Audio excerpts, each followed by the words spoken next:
After that, the system was ready to go. I backed up all his... My goodness, you so loud! Always mute your computer if it's gonna make loud notification noises. I hate you so much right now. Hey, what's up everyone, Danny here. In this video, I'm going to show you a computer I refreshed for a friend of mine. It was originally built in 2010, so 7 years ago, which is a really long time when it comes to PC hardware. At the time, it was considered a mid-range gaming build, priced somewhere between $600 to $700. When I got it from him, it hadn't been used for a few years and was just sitting and collecting dust. He stopped using it because it started to slow down to a crawl over time due to one reason or another. It's just a typical cycle of aging tech and a bloated Windows installation. He asked me to reformat it to help make it quick and snappy again. So I did that, as well as blow out all the dust, clean up the cable management, and I threw in a couple of upgrades to bring it up to par to an entry-level gaming PC in 2017. So let's check it out.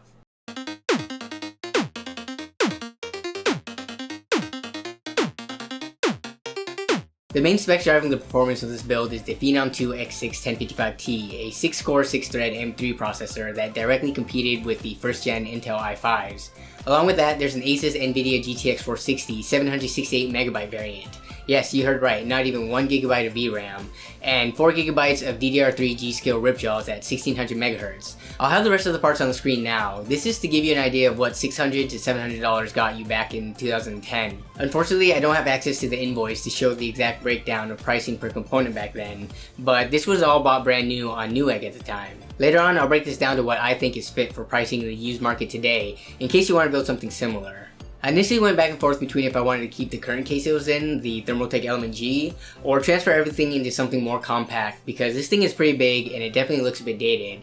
I eventually chose to stick with it because even though it's old, it's pretty feature heavy and was definitely premium for its time. Things like the modular hard drive cage, fan speed controller for all the case fans, fan contacts on the side panel so that it and the main chassis weren't tethered together by a connector, and to top it all off, the option to run different color modes on the fans. Basically the precursor to RGB. The MSRP of this was $150 on release, and I'm not sure how much my buddy paid, but it was probably quite a bit, so we're gonna stretch its usage as long as possible.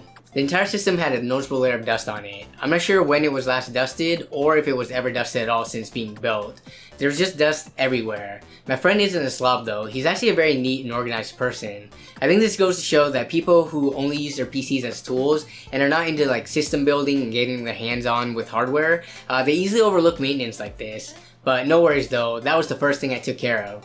I brought it outside and took my electric duster to it. There was a lot of dust flying everywhere.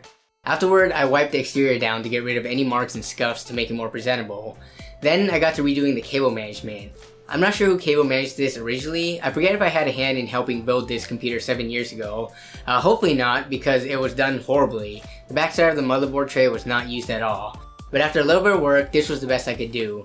Unfortunately, the 4-pin CPU connector was not long enough to go behind the motherboard, so I just had to drape it across the front. But everything else was about as tidy as I could get it. The thermal paste was about 7 years old and had gotten hard and crusty, so I replaced that too. After that, the system was ready to go. I backed up all its files onto an external hard drive and then got to installing Windows 10 on it. Once Windows 10 was ready to go, I got the GPU drivers for the GTX 460 and then tested out some games on it.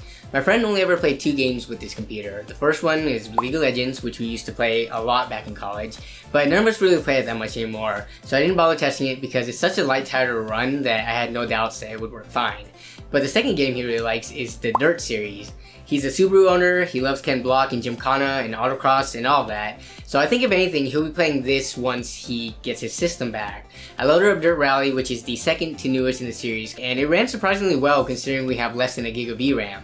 It got an average of 57 FPS at 1080p at the preset low settings. So just for kicks, I decided to test it against some of the games in my current suite of benchmarks, ones that are pretty popular now and more or less representative of modern titles. Destiny 2 ran surprisingly well. I was able to keep it on 1080p with the lowest preset settings across the board. The projected memory usage surpassed the 768 megabytes on the card, but the FPS was in the upper 30s to low 40s, and I definitely say this is playable.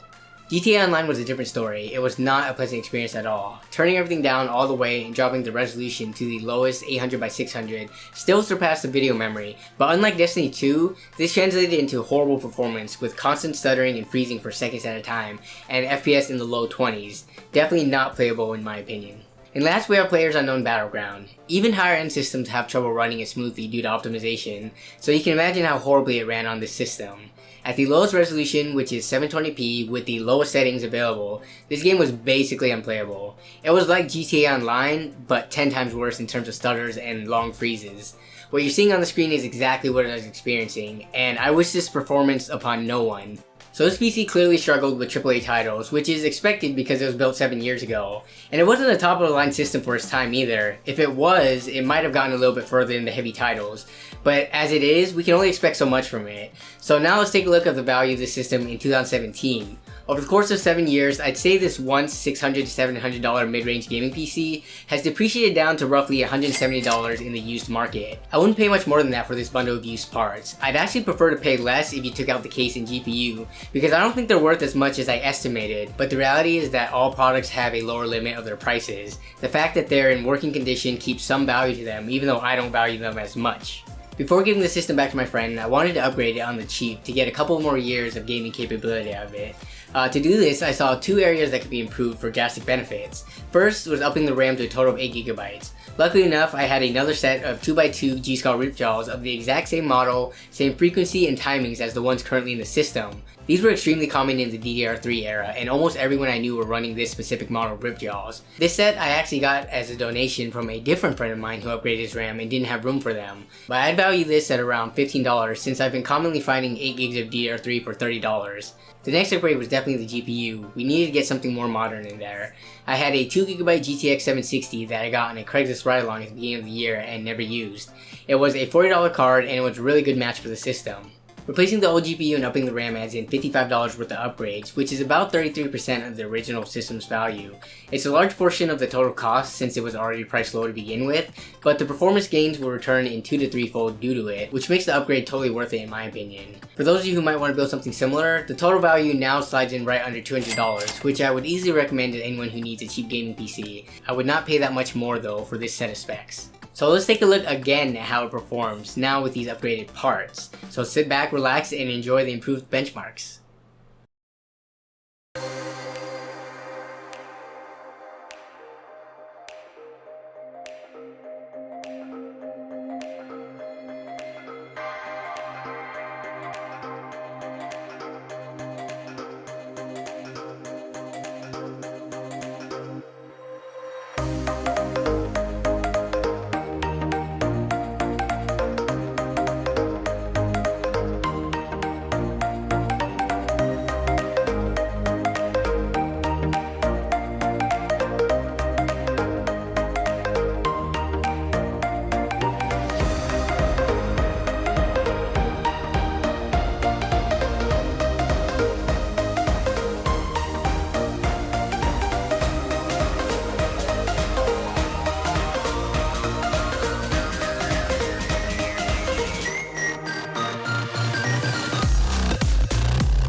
So those were the benchmarks. Unfortunately, PUBG did not run as smoothly as I had hoped, but I don't completely blame the system on that one because it ran all the other games pretty well. You can only expect to do so much with $200, especially when putting it up against a game that's known for poor optimization and has performance issues on systems that are much higher end than this one. One really important thing to note is that this system has virtually no upgrade path since it's on the AM3 platform, but that's something you kind of have to expect and be realistic at this price point. You're not going to get a full system build with DDR4 RAM and like Ryzen or Intel, Sky, KB, or Coffee Lake in it for $200. It just doesn't happen. This is for people super strapped on cash that need a system up and running because they're not going to get any more money for like a really long time. And it's better to have something that works now and is capable of decent gaming than to have just nothing for the next year or two as they continue to slowly save money. But that's just my take on it. What do you think of the build? Do you think it brings a lot of value at a price of $200? Let me know what you think in the comments below, as well as any other thoughts you have on the build in general. But that's gonna wrap up this video. So thank you as always for watching and supporting the channel. Leave a like if you liked it, and subscribe if you want to see more content. And I will see all of you in the comments as well as in the next video. Bye.